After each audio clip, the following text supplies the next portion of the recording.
Today we're going to show you how to use Instagram Stories. This feature allows you to upload any number of behind-the-scenes photos and videos, which will remain on your story for 24 hours.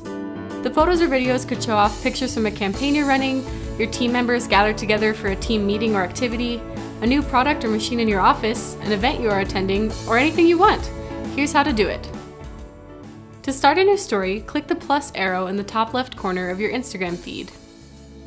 Then, either tap the circle button at the bottom of the screen to take a photo, or hold it down to take a video. You can also swipe right to record a boomerang or use the hands-free mode, which simply allows you to record a video without having to press and hold the button the entire time. Once you take a photo or record a video, you have a few options to edit your story before posting it. You can swipe right to choose a filter, add a sticker by selecting the sticker button at the top right. You'll see anything from your location to the temperature outside to different hats and fun emojis and icons you can use to embellish your photo. You can also type something by clicking on the upper and lowercase a icon at the top right, or draw on your photo with the marker icon.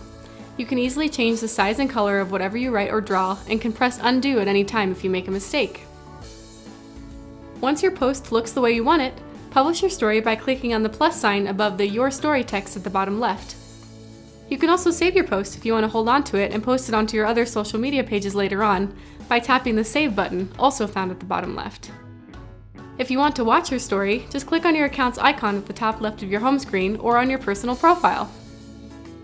To add more photos or videos to your story, just click on the small camera icon at the top left of the screen and add whatever you want. If everything looks the way you want it to, then you're good to go. If you're having any problems with these steps or would like help using Instagram Stories, just contact your social media consultant and they'll provide all the help you need. And as always, thanks for choosing My Social Practice.